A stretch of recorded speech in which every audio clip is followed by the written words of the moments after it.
magwali ko sa pulong sa Ginoo. Maumanggod niya ang sugo sa Ginoo. Diha sa Biblia sa Gawa chapter 10 verse 42. Isugo ni sa Ginoo nga iwali isang yaw ang maayong balita. Samtang dili pa mo larga ang sakyanan, dili pa kaayo langas, mamati raw sa pulong sa Ginoo. Maayo ni siya kay i-bless pa sa Ginoo tungod kay nanang giuna nato siya. Kay mao man ang giingon sa Biblia sa Biblia nga nag-ingon nga, but seek ye first the kingdom of God and His righteousness, and all these things shall be added unto you. So unahon usa pagpangita ang ginharian sa Dios o kining tanan, igadugang lang kanato. Praise God. So ang Biblia nagaingon nga sa Buhat kapitulo 10 bersikulo 42 nato sa 43 nagaingon nga isugo mi sa Ginoo nga isang yaw ang maayong balita. So basahon nato sa Biblia. Yaman na may dalang Biblia. Buhat daw. Buhat 10:42-43. Sa amin ipinagbilin niya na mga mangaral sa mga tao at sumaksi na siya ang pinalaga ng Diyos na maging hukom ng mga buhay at ng mga patay. Siya ang pinatutuhanan ng lahat ng mga propeta na ang bawat sumasampalataya sa Kanya ay may makakatanggap ng kapatawaran sa mga kasalanan sa pamamagitan ng Kanyang pangalan. Ingon diha nga kung atong basahon otro sa 42 dito sa amin ipinagbilin niya na mga mangaral. Sa amin ipinagbilin niya na mangaral. So, ingon sa Biblia na ipangaral ang salita ng Diyos. Sabi sa Biblia, kapag ang Holy Spirit ay matanggap natin, mayroon na tayong karapatan na mangaral sa salita ng Diyos. Mababasa sa Gawa chapter 1 verse 8. Ang sabi doon na, and you shall be witness unto Jerusalem, Samaria, Judea, and unto the uttermost part of the earth. Kung ang Holy Spirit mo mukunsad na sa mga katauhan sa Diyos. Sige nga. Basa. Ngunit tatanggap kayo ng kapangyarihan pagbaba sa inyo ng Espiritu Santo, at kayo'y magiging mga saksi ko sa Jerusalem, sa buong Judea at Samaria, at hanggang sa kaduluduluhang bahagi ng lupa. Praise God. Kapag ang Holy Spirit ay matanggap na natin, mayroon na tayong karapatan na mangaral ng salita ng Diyos. Una when we say Jerusalem, sa ating family. Sunod sa mga kalapit na mga lugar o di kaya gaya nito mga kaibigan. Kasi gusto ng ating Panginoon na sa buong sanlibutan may pangaral ang salita ng Diyos. So, alam ba natin mga kaibigan na ang Diyos ay mapagmahal sa atin? Yun ang sinasabi sa John 3:16. Siguro lahat ng mga tao nakakaalam na sa John 3:16. Halos memorize na nila ang John 3:16. Purihin ang Diyos. Sabi sa Biblia sa John 3:16, for God so loved the world that He gave His only begotten Son, that whosoever believeth on Him shall not perish but have an everlasting life. Kung ating tatanggapin ang Panginoong Jesucristo, magkakaroon tayo ng buhay na walang hanggan. Ang mga tao, mga kaibigan, ay hindi na nanampalataya na mayroong buhay na darating or life after death. Maraming mga tao na hindi na nanampalataya na bubuhayin pa yung mga patay. Ngunit mga kaibigan, kung ating titingnan sa Biblia, sa 1 Corinthians chapter 15, verse 20, waray-waray, nasiring ngani siguro, maaram ka mo din ito waray-waray, kay adi pa kita hataknoban. Siring din na Biblia, waray-waray, 1 Corinthians chapter 15, verse 20, kundi ginbanhaw God ni Jesucristo, kan amoy inin basihanan nga pagbabanhawon God ang mga patay. So natuod ba kita ito? Nananampalataya ba tayo na si Jesus Christ ay nabuhay mula sa mga patay? Purihin ang ating Diyos kung ganon mga kaibigan. Mapalad tayo kung tayo nananampalataya na si Jesus Christ ay nabuhay mula sa mga patay. At ito ang pag-asa ng mga Kristiyano. Dahil si Jesucristo ay nabuhay mula sa mga patay, ibig sabihin, there is life after death. Mayroong pagkabuhay pagkatapos na tayo ay mamatay. Yon ang sinabi sa Biblia.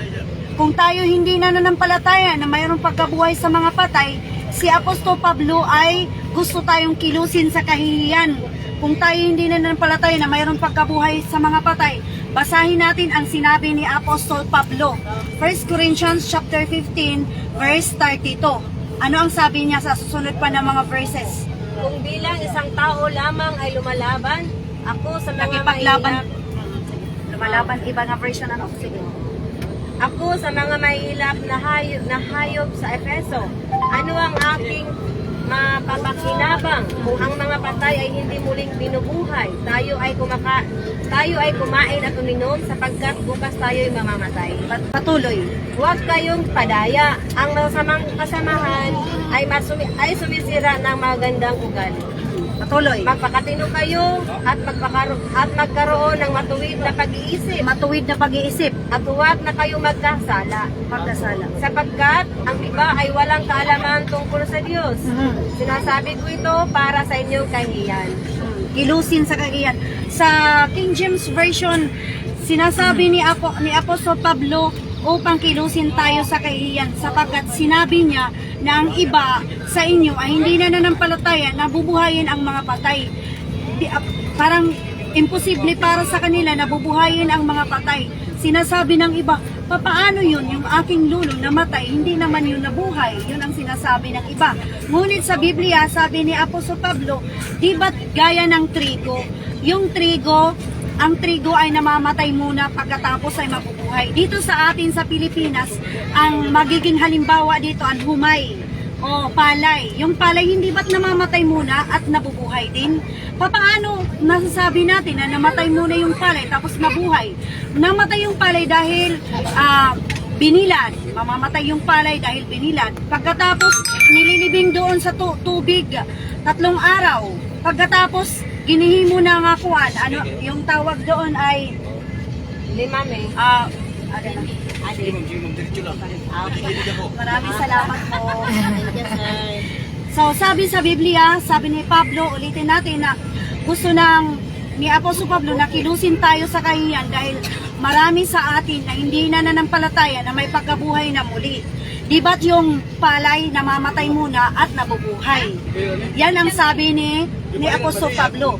Ibig sabihin, mayroong pagkabuhay mula sa mga patay. So, mayroong pagkabuhay sa mga patay dahil mga kaibigan, binigyan tayo ng halimbawa ng ating Panginoong Hesus.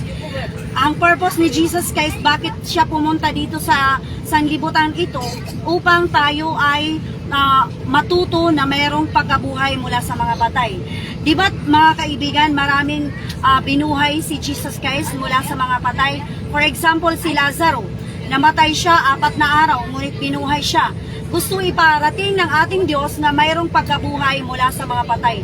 Naway hindi tayo pareho sa mga Saduseo at Pariseo na hindi na nananampalataya na mayroong pagkabuhay, mayroong pagkabuhay sa mga patay. Sabi sa Biblia mga kaibigan na binuhay talaga ang ating Diyos. Sabi sa Biblia sa 1 Corinthians chapter 15 verse 51, nabubuhayin talaga ang mga patay. At ito ang pag-asa bilang mga Kristiyano. Sige, basa. Makinig kayo, sasabihin ko sa inyo ang isang hiwaga. Hindi tayong lahat ay mamamatay, ngunit tayong lahat ay babaguhin.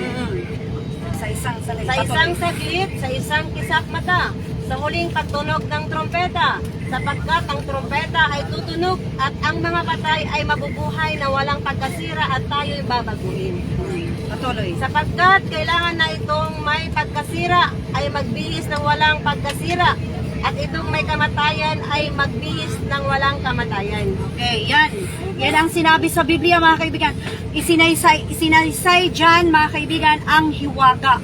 Ang hiwaga na tayong lahat ay bubuhayin. Kailan mga kaibigan? Sa isang kisap mata, sa isang sandali, sa isang kisap mata, sa huling pagtunog ng trompeta.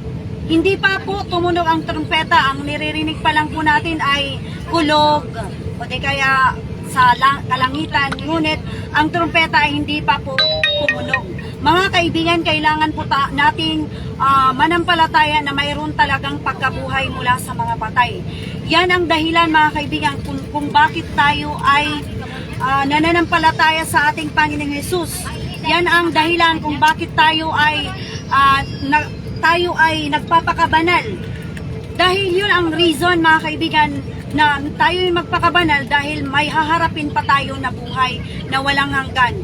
At dalawa lang po ang kahihinatnan ng tao na eternal state. When we say eternal state, final na po yun. Hindi na po pwedeng, kung sa langit ka o sa impyerno ka, hindi na po pwedeng mapapunta ka na kung mula ka sa impyerno, mapunta ka rin sa langit. Hindi po. That is the final state, mga kaibigan. Kaya, mga kaibigan, kung hindi tayo nananampalataya sa ating Panginoong Diyos, may isinulat nga ako na tracts na sabi ko doon, I've been challenging, mga kaibigan, sa mga tao na kung di tayo nananampalataya na may pagkabuhay mula sa mga patay, why not pumunta tayo sa Israel at ipagtanong natin? At kung hindi man, mga kaibigan, ngayon ay nandyan na po yung Google. Just search the Encyclopedia Britannica. Naalala ko po ang sinabi ng aking kasama na kapag kayo ay gustong mag-search ng talagang tunay at totoo, huwag kayo sa Wikipedia. Doon kayo sa Encyclopedia Britannica. Mga kaibigan, kung tingnan natin ang Encyclopedia Britannica, mga kaibigan, just search po the life of Jesus Christ according to Encyclopedia Britannica. Makikita po talaga natin, mga kaibigan, ang life of Jesus Christ, na doon siya ang parent na ay sina Joseph at Mary, at siya ay sa 12 years old pa lang siya, pumunta siya sa pagsamba, hinanap siya ni Mary at gumawa siya ng mga miracles. Ipinako siya dinakip siya, mga kaibigan, ng mga pinuno. Mga pinuno pa, mga kaibigan, kunhakuan pa, panggobyernuhan pa, kunhawaray-waray. Ang mga panggobyernuhan pa, nagdakop ha iya, dito ha ira lugar. Oh, praise God. Dahil sinasabi ng mga tao na siya ay kunhakuan pa, siya ang gumagawa ng gulo. At ayaw nila na mayroon na namang maririnig na ibang reliyon. Yun ang sinasabi nila. Ngunit, mga kaibigan, ang ating Diyos ay purely preaching, mga kaibigan, about doon sa gingharian sa Diyos. Nagwawali lahiya tungkol kaharian ng aton Ginoo. Ngayon, mga kaibigan, aton makita Encyclopedia Britannica na talagang si Jesus Christ ay namatay, nabuhay sa ikatlong araw. Yung mga nagbabantay sa kanya ng mga sundalo, mismo nakakita sa kanila, sa kay Jesus Christ. At sinabi ng mga sundalo, tara, ating ipaalam doon sa mga pamunuan, pati sa mga saserdote. Yung ginawa, mga kaibigan, mababasa niyan yan sa Mateo, sa Lucas, sa John. Sabi doon, mga kaibigan, ang sinabi ng mga pamunuan at yung mga saserdote, huwag kayong magsabi sa mga tao na nabuhay si Jesus Christ. Binigyan sila ng maraming pera upang hindi nila ipagsabi na talagang si Jesus Christ ay nabuhay mula sa mga patay. Ngunit, mga kaibigan, talagang sabi ni Apostle Pablo, mga kaibigan, talagang maraming witness po na nabuhay si Jesus Christ mula sa mga patay dahil 40 days at 40 nights pa siya na nakisama sa mga apostolis at sa mga tao na nananampalataya sa kanya, lalong-lalo na yung mga apostolis. Sabi nga ni Apostle Pablo, mga kaibigan, sa 1 Corinthians chapter 15 verse 1. Basahin po natin. Ngayon, mga kapatid, ipinaalala ko sa inyo ang magandang balita na ipinangaral ko sa inyo, na inyo nang tinanggap, na siya naman inyong pinaninindigan, na sa pamamagitan nito, kayo ay ligtas.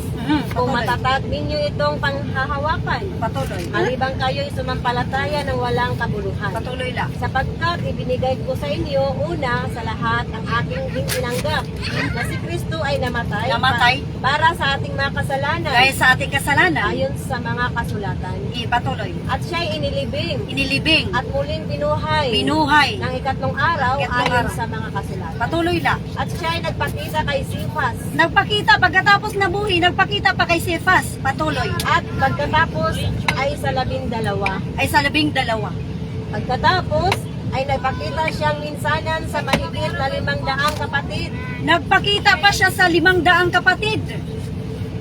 So talagang itong ating pananampalataya, blessed talaga yung Philippines, mga kaibigan. Dahil yung Pilipinas ay tinatawag na Christian nation. Ang ating Diyos ay buhay.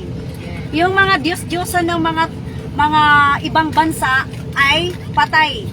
Dahil ginawan na lang nila ng statwa at sinisimba nila yung mga ribulto nila.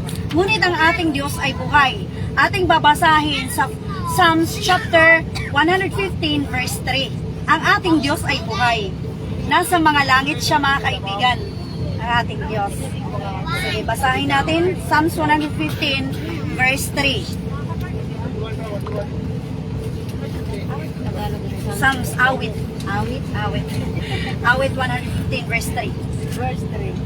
Ang aming Diyos ay nasa mga langit. Tandaan po natin, mga kaibigan, na nang si Jesus Christ ay nakisama dito sa sanlibutan 40 days nang mabuhay siya, 40 days and 40 nights. But after that one, mga kaibigan, nabuhay siya.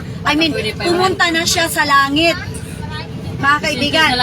At ang ating Diyos ngayon ay buhay magpakailanman. Sige nga, nahaasa na siya ngayon. Nandoon na siya sa langit. Yun ang ating Diyos. Basahin natin. Ang aming Diyos ay nasa mga langit.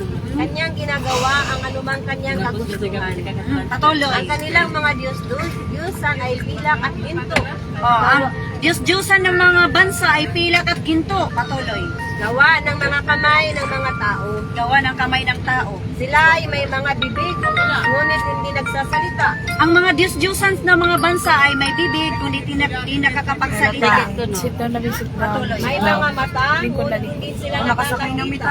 May mga matang hindi nakakakita. Sila may mga tainga, ngunit hindi sila nakakarinig. May tainga, hindi nakakarinig. May mga ilong, ngunit hindi sila nakakaamoy. May mga ilong, hindi nakakaamoy. Meron silang mga kamay. Dito kita magdungan na butuan. May mga kamay, hindi nakakadama. Yun, mga kaibigan, tandaan po natin, ang tunay na Diyos ay nasa mga langit na po, mga kaibigan. Basahin natin patunay na si Jesus Christ ay nasa mga langit na. Ating babasahin ang Gawa chapter 1 verse 9. Nandoon na po siya sa langit. Ang ating Diyos ay nasa mga langit na. Kaya gusto ng ating Diyos, sambahin siya na hindi natin nakikita. Diretsuhan talaga doon sa, ang ating inisip ay nandoon na siya sa langit. Si Jesus Christ ang ipinakikilala ko sa inyo, mga kaibigan. Basahin natin. Pagkasabi niya ng mga bagay na ito, habang sila'y nakatingin, dinala siya sa itaas. Sige tayo, mga lang may kanilang mga paligid. Sino yan, mga kaibigan, tinutukoy? Sige, padayon na pagbasa. Sige tayo. Samantalang nakatitig sila sa langit at siya'y papalayo, biglang may dalawang lalaki at tumayo sa tabi nila na may puting damit. May unang damit. Anghel.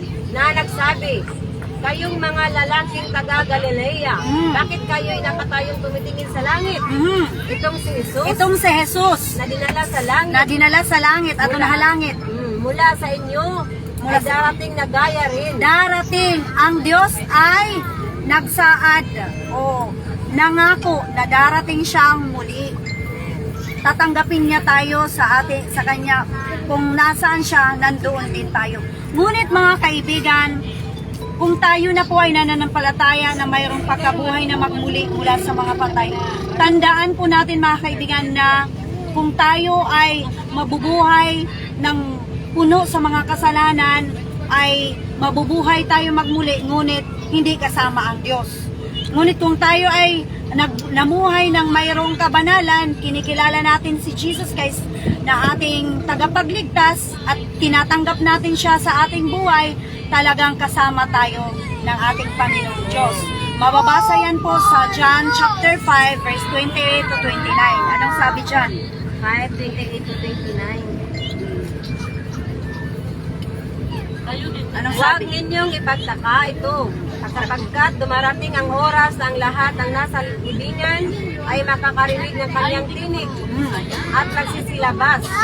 Ang mga gumawa ng mabuti ay tungo sa pagkabuhay na muli sa buhay, at ang mga gumawa ng masama ay tungo sa pagkabuhay na muli sa kahatulan. Oh, dalawa lang po ang pupuntahan ng tao, mga kaibigan. Tayo ay bubuhayin na magmuli. Bibigyan na tayo ng katawang hindi na mabubulok. Yung katawan natin ngayon, mga kaibigan, ay kakainin lang po ito ng uod kapag ito ay namatay. Ngunit ang spirito at ang kaluluwa ay bibigyan ng katawang hindi na mabubulok. Yun nga ang sinasabi sa Biblia sa 1 Corinthians chapter 51 verse 6. Nasaan naroon ang iyong tibo o kamatayan? Sapagkat wala ng tibo ang kamatayan. Waray nalara ang kamatayon. Waray nalara kapag ginliwanan na kita in lawas na diri na madudunot. Kaya yun ang sinasabi ni Jesus Christ na ipinakita niya dito sa sanlibutan na talagang may pagkabuhay na magmuli mula sa mga patay. Kaya ano man itaton bubuhaton, kay nasa ring man na Biblia na kung tayo ay bubuhayin, kung tayo ay matarong or tayo ay gumagawa ng kabanalan, kasama natin ang ating Diyos. Kung tayo naman ay gumagawa ng kasamaan, kasama natin ang dyablo. Yun ang sinabi sa Biblia. Tingnan natin kung kasama natin ang Diyos doon sa Biblia sa Revelation chapter 21 verse 4.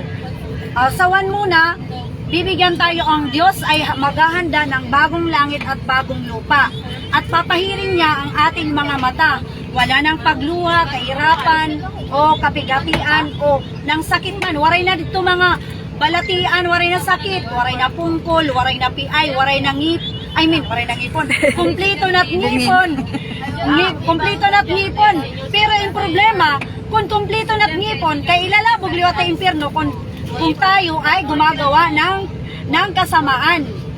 Wala na. Itong katawan na hindi nabubulok, talagang maganda na talaga, o gwapo na talaga.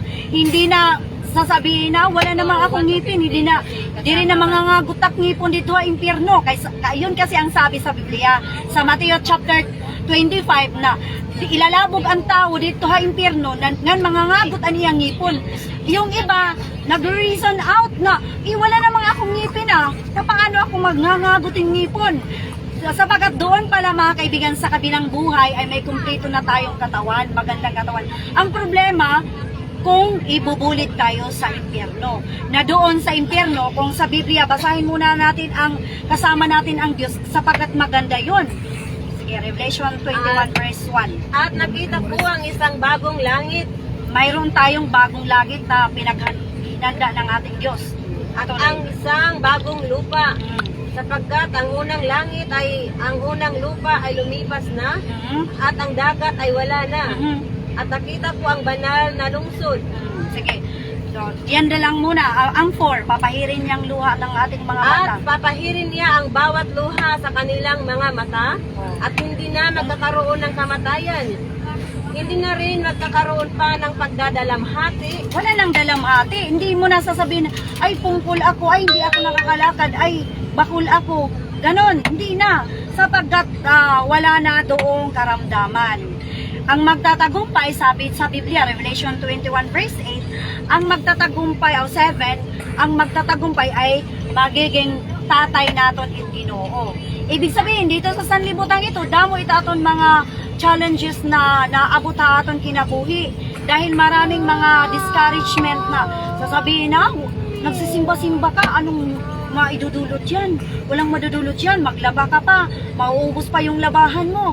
Ngunit ang ating Diyos pala mga kaibigan, sabi sa Biblia, ginawa pala tayo ng ating Diyos, Isaiah chapter 43 verse 21, ginawa pala tayo ng ating Diyos upang magbigay tayo ng papuri.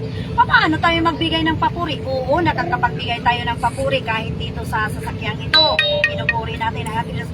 Pero mas maigi at mas maganda talaga na tayo ipupunta sa simbahan at doon tayo magpupuri sa Diyos.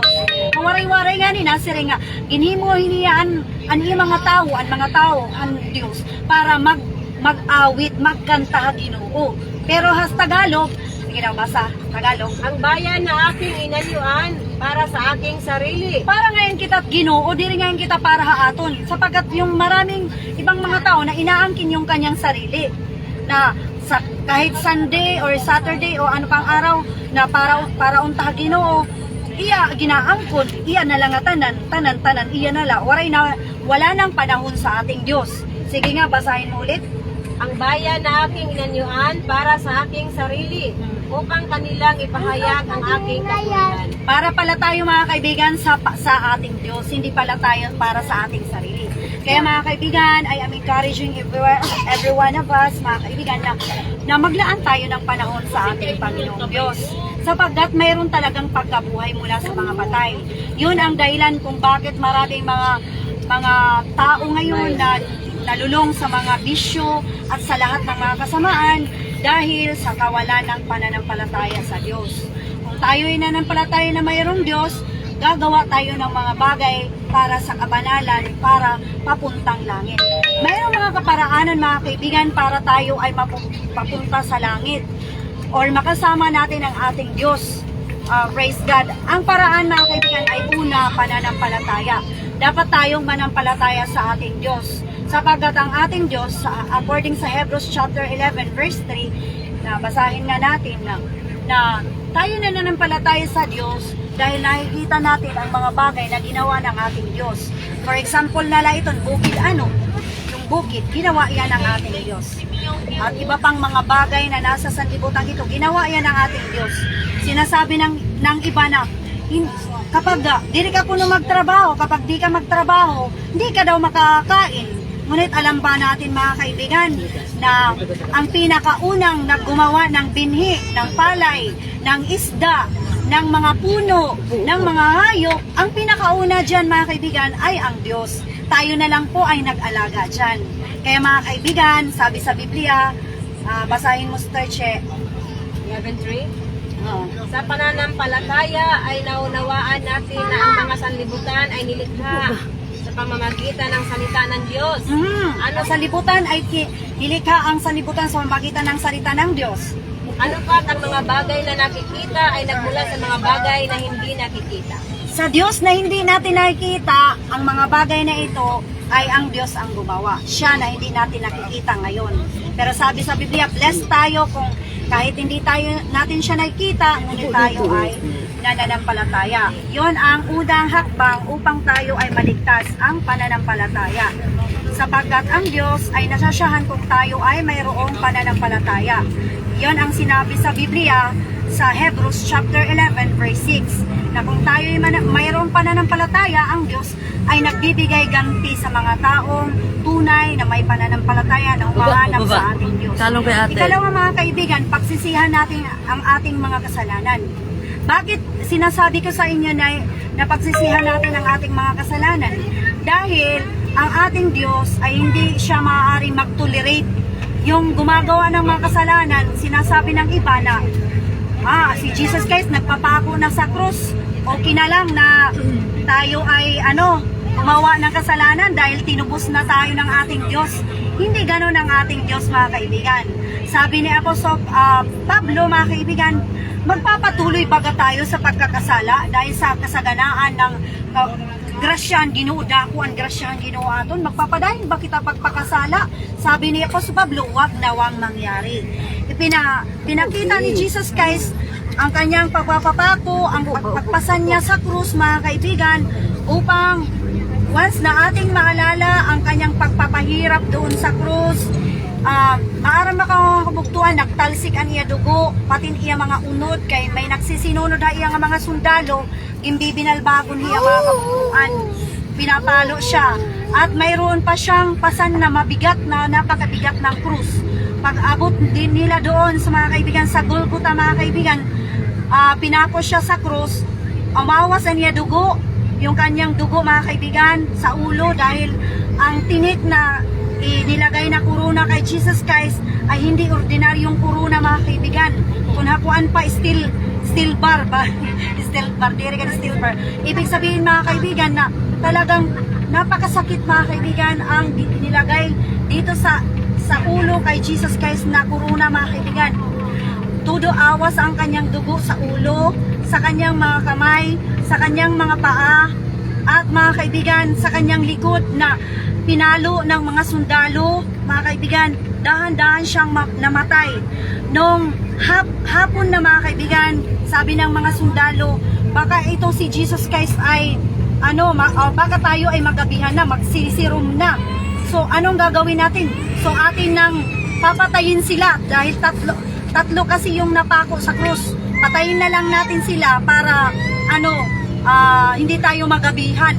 So yun, mga kaibigan, bumalik sila doon sa ginraisangan kanda Jesus Christ, at para yung dalawang, mga kaibigan, na napako sa cross, mga kaibigan, ay mga buhay pa. Kaya binali-bali ang kanilang mga buto. Ngunit si Jesus Christ, pagtingin nila mga kaibigan, si Jesus Christ ay patay na. Upang masigurado na siya ay patay na mga kaibigan, binangkaw siya dito sa tagiliran para siguradong patay na si Jesus Christ. Yun mga kaibigan ang nagligtas sa atin mga kaibigan. Yun ang dahilan, sabi sa Biblia, sa Matthew chapter 1 verse 21, na iginpakatao hi Jesus Christ, pinaagi kan Mary, tatawagon ani ang ngaran na Jesus, sapagkat ililigtas niya ang mga tao sa buong sanlibutan. Hindi yan ibig sabihin mga kaibigan na si Jesus Christ ay napako sa krus at naghirap na tayo naman mga kaibigan ay magpapatuloy sa kasalanan. Ang itatanong natin sa ating sarili, ano ba ang ating maigaganti sa ating Diyos? Sa kanyang kabutihan sa pagtubos sa atin mula sa ating mga kasalanan. Ipinakita niya mga kaibigan na mahal niya tayo. Pinakita ng ating Diyos kung papaano tayo maging banal mga kaibigan. Pinakita ng ating Diyos na hindi siya gumawa ng mga kasalanan at talagang perfect ang ating Diyos. Gusto ng ating Diyos na gawin din natin ang mga bagay na yan. Gusto ng ating Diyos na lumayo tayo sa mga kasamaan. Ano ang mga kasalanan, mga kasangkayan nga angay natin pagbasulan? Ang pagbinuyayaw, pagbubulyaw mga kaibigan. Talamak na po ito sa sanlibutang ito, yung pagbubulyaw. Mababasa sa Mateo chapter 5 verse 22 na yung pagbubulyaw ay makakaagom ngayaan na impyerno. Hindi na lamang po tayo ay magbabasa dahil memorize na lang po natin yan dahil tayo ay palaging nangangaral ng salita ng Diyos. Sapagkat ito ay promise ko sa ating Panginoong Diyos na kapag walang pasok sa paaralan, ating gagawin ang pagpapangaral ng salita ng ating Diyos. Sabi sa Biblia, yon ang sinabi sa Biblia mga kaibigan, na pagbasulan natin, undang muna natin ipagpinambuyayaw, pangbubulyaw mga kaibigan, itigil na natin yan. Ano pa mga kaibigan? Sa 1 Corinthians chapter 9 verse 6 or 6 verse 9, kung di ako nakakamali, sabi doon, at parakinom, lasinggero, lasinggera, mga gumagawa ng kasuklam-suklam, mga nakikipag-sex sa lalaki, kapwa lalaki, nakikipag-sex sa babae, kapwa babae, mababasa sa Roma chapter 1, verse 24, 25, 26, 27, 28, na gumagawa ng karumal-dumal sa kapwa lalaki, kapwa babae, mga gumagawa ng mga pagsamba sa Diyos-Diyosan. Purihin ang ating Diyos sapagkat napakarami pong mga Diyos-Diyosan. Bagamat ang ating Diyos sa Pilipinas mga kaibigan ay Christian nation, ngunit mga kaibigan marami po din yung mga Diyos-Diyosan ng mga Kristiyano or dito sa Pilipinas. Marami pong mga ribulto na hindi naman nasusulat sa Biblia mga kaibigan.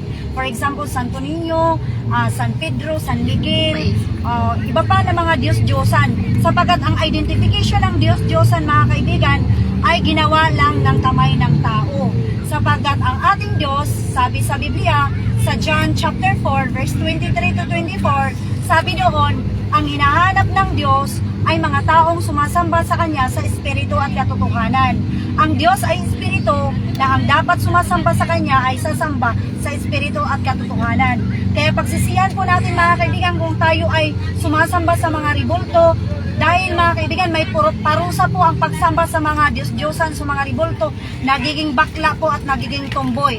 Sapagkat yan ang ikalawang utos, sabi sa Biblia, sa Exodus chapter 20, verse 4, sabi doon, huwag kayong gagawa ng larawan na inyunyuan kahit kapariho sa itaas sa langit, kahit kapariho ng Diyos.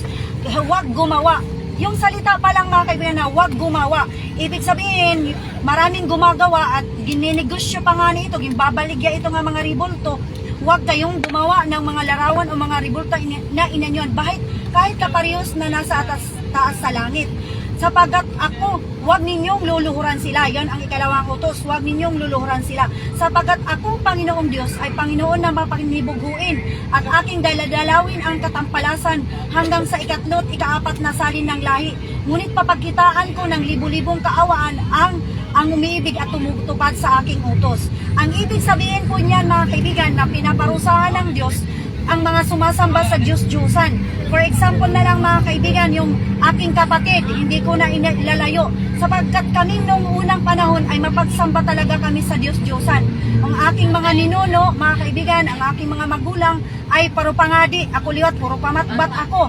Kapag lalaki nganit amon ginpapangadian nga patay nga lalaki an akon baton ora priyo. Kung babae ngani ora pronobis. Kung adlaw ngani han mga minatay an amon akong ginbabaton ora pronobis kay damo man nga mga patay amon ginaampo. Tungod dahil mga kaibigan ang aking nanay ay puro pangadi, ako liwat puro pamatbat. Ang aming mga pamilya ay mapagsamba sa Diyos-Diyosan. Ngunit aking napag-alaman nung nag-aaral pa ako sa isang libro na napakakapal mga kaibigan, ikinumpara ang 10 Commandments mga kaibigan, the 10 Commandments written in Exodus chapter 20, ikinumpare sa 10 Commandments as changed by man. Alam ba natin mga kaibigan na ang ikalawang utos ay tinanggal at sabi sa doon sa ikalawang utos na huwag gumawa ng mga larawan. Gusto ng ating Diyos mga kaibigan na tayo ay sumamba sa tunay at totoong Diyos. Tandaan po natin ang Diyos ay nasa mga langit na po mga kaibigan. Siya ay katotohanan ng Diyos. Sabi sa Biblia mga kaibigan, sa Biblia, I am the way, the truth, and the life. Sino yan mga kaibigan? Si Jesus Christ. Siya ang katotohanan. At ito mga kaibigan ang pinangangaral ko sa inyo. Ito rin ang pinangangaral ng mga apostoles mga kaibigan sa mga tao. Kaya mga kaibigan, sabi ni Apostol Pedro, Gawa chapter 2 verse 38. Anong sabi sa Biblia sa Gawa chapter 2 verse 38? Basahin mo.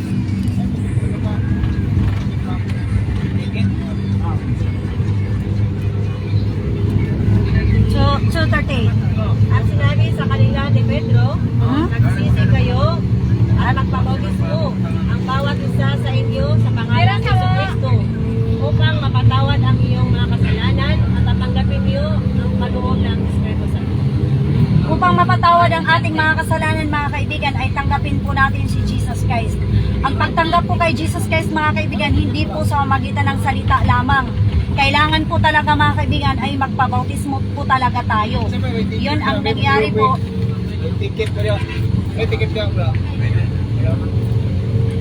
Ang sabi sa Biblia, sa John chapter 13 verse 15, sabi ni Jesus Christ, Wala ka ticket? Wala. Ano ka na? Ipata kayo. Ipata. Sir, apa na sir? Sa mga ticket.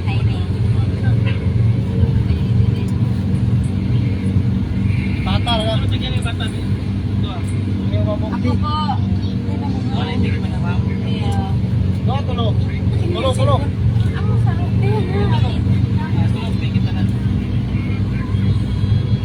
alin mo muna. So ipatuloy po natin mga kaibigan sa Gawa chapter 2 verse 38. Sabi sa Biblia, sabi ni Apostol Pedro, magagsisi kayo at magbautismo ang bawat isa sa inyo sa pangalan ni Jesucristo sa ikapagpapatawad ng inyong mga kasalanan at tatanggapin ninyo ang kaloob ng Espiritu Santo.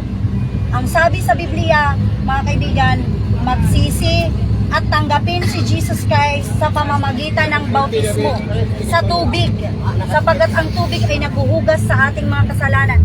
Di ba't lumabas ang tubig mula sa katawan ni Jesus Christ? Dirangging bangkaw ni Jesus Christ, amo aton nagluwasan aton mga sala. Sabi sa Biblia, sa Gawa chapter 10 verse 42 to 43, na ang pangalan ni Jesucristo ay may kapangyarihan na magligtas sa mga tao. Kaya si Cornelio mga kaibigan ay nagpabautismo sa pangalan ng ating Panginoong Jesucristo. At ang mga tao din na nakarinig ng salita ng Diyos mula kay Pedro ay nagpabautismo 3,000 souls, mga kaluluwa na mga tao nagpabautismo hangaran hanaton Ginoong Jesucristo. Basahin mo sa Gawa chapter 2 verse 41. 3,000 souls ang nagpabaptize itong mismo nga pagwali ni Apostol Pedro. Ang mga tumanggap ng kanyang salita ay binautismuhan. At nadagdag ng araw na iyon ang may 3,000 kaluluwa. 3,000 kaluluwa mga kaibigan. Kaya mga kaibigan, gaya na sabi pa nga ni Jesus Christ na nagbigay siya ng halimbawa sa atin, si Jesus Christ ay nagpabautismo kay Juan Bautista sa Salog Jordan. Tandaan po natin mga kaibigan, si Jesus Christ ay nagpabautismo kay Juan Bautista sa Ilog Jordan. At 30 years old na po ang kanyang edad. Okay? 30 years old na po si Jesus Christ na nagpabautismo sa Ilog Jordan. Kaya po mga kaibigan, kung hindi pa kayo nagpabautismo sa maraming tubig po, mga kaibigan, yun po ang paraan upang malinis ang ating mga kasalanan. Ang baptism sa pangalan ni Jesus Christ ay nagliligtas sa atin. Mababasa po mga kaibigan sa 1 Peter chapter 3 verse 21. Ngayon, ang bautismo ay nagliligtas sa inyo. Baptism po mga kaibigan, mayroon pong proseso ang kaligtasan. Kailangan po tayong magpabautismo, sabi sa Biblia. Ngayon, ang bautismo ay nagliligtas sa inyo. Ang bautismo pala mga kaibigan ay importante. Nagliligtas pala sa atin ang bautismo. Hindi sa pag-alis ng karumihan ng laman, kundi sa paghiling ng isang mabuting budhi. Kaya kung magpabautismo ka na, maupay natin mo konsensya. Kaya na maupay natin mo konsensya, kay ginkarawat mo naman ni Jesus kaysa imo kinabuhi. Maupay natin mo konsensya, kay tinanggap mo na si Jesus kaysa pagpapabautismo sa tubig, sa maraming tubig, gaya sa Ilog Jordan, gaya sa dagat, gaya sa sapa. Yun ang papabautismo mga kaibigan, sa maraming tubig, upang mahugasan ang ating mga kasalanan. Yun ang sinabi sa Biblia, at marami pong mga tao na nagpabautismo. Yun ang sinasabi ko, na 3,000 souls nagpabautismo. Si Cornelio, kapitan ng mga sundalo, malaki na, dako na tiya edad, nagpabautismo gihapon iya. Dirila ito, kundi ang hira. Filipi sa Gawa chapter 8 verse 12, yung si Filipi na nangaral ng salita ng Diyos at nagpabautismo ang mga lalaki at mga babae. Hindi lang po yun, yung inuko mga kaibigan, Gawa chapter 8 verse 35 to 36, yung inuko pa mismo, sinabi ng inuko, unang dyan na yung ilog, ano pang nakakahadlang upang hindi ako mabautismuhan. Kaya yung inuko mga kaibigan ay nabautismuhan. Kasi tinanong siya ni Filipe, kung ikaw ba'y nananampalataya ng buong lubos kay Jesus Christ, buong puso? Sabi ng inuko, ako'y nananampalataya ng buong puso. Kaya binautismuhan siya ni Filipe sa ilog, lumusong sila sa tubig, malaki na, lumusong sila sa tubig sa ilog. Kaya mga kaibigan, importante po talaga ang bautismo, sapagkat ang bautismo ay nagliligtas sa atin. Marami pa yan mga kaibigan sa Biblia. Gawa chapter 19 verse 1 to 5. Si Apostol Pablo, pagtahak niya sa Korinto, may mga alagad na hindi pa nabautismuhan sa pangalan ng ating Panginoong Jesucristo. Binautismuhan yung mga alagad na nga, mga kaibigan, marurunong na sa salita ng Diyos, nangangaral na ng salita ng Diyos sa mga tao, ngunit hindi pa sila nabautismuhan sa pangalan ng ating Panginoong Jesus. Basahin mo Sister Che sa Gawa chapter 19 verse 5. Binautismuhan ulit ang mga alagad sa pangalan ng ating Panginoong Jesus. Nang kanilang marinig ito, sila ay binautismuhan sa pangalan ng Panginoong Jesus. Tandaan po natin mga kaibigan, sa pangalan lamang po ng ating Panginoong Jesus. Dahil sabi sa Biblia, sa Gawa chapter 4 verse 12, walang ibang pangalan na binigay sa atin na sukat nating kaligtas, kundi sa pangalan lamang po ng ating Panginoong Jesus. Gawa chapter 4 verse 12. Walang kaligtasan sa kanino pa man, sapagkat walang ibang pangalan sa ilalim ng langit na ibinigay sa mga tao na ating ikaligtas. Yun lang po mga kaibigan. God bless po sa ating lahat. Tandaan po natin, si Jesus Christ lamang po ang makakapagligtas sa atin. Sapagkat siya lamang po ang napako sa krus, siya lamang po ang dapat mong tanggapin sa iyong buhay. Papaano mga kaibigan? Sa pananampalataya sa Kanya, sa pagsisisi sa ating mga kasalanan, at mga kaibigan, sa pagtanggap sa pamamagitan ng bautismo sa tubig sa pangalan ng Panginoon Jesus. Kung kayo mga kaibigan, alam kong iba't ibang lugar ang ating kinahinatnan or aton kinamumutangan, kung mayroong mangaral ang salita ng Diyos at siya ay nangangaral tungkol kay Kristo at nagbabautismo sa pangalan ng ating Panginoon Jesus, magpabautismo ka at pakinggan mo ang salita ng Diyos. Sa maraming salamat po. Tayo po ay manalangin. Purihin ka, Panginoon Jesus. Diyos, purihin ka, Ama. Ikaw ang walang hanggang Ama, Isaiah 9:6. Ikaw ang walang hanggang Ama, Panginoon Jesus. Ikaw ang prinsipe ng kapayapaan. Ikaw ang makapangyarihang Diyos, Panginoon Jesus. Lord, maraming salamat po sa pagkakataong ito na aming Lord, tinupad ko na po ang aking pangako sa iyo, Ama, na ipapangaral ko ang iyong salita kung walang klase, Panginoong Jesus. Ako po ay nananalangin sa iyo na O Panginoon Jesus, nananalangin po ako na ang iyong presensya, ang iyong gabay ay mapasa amin, Panginoon Jesus.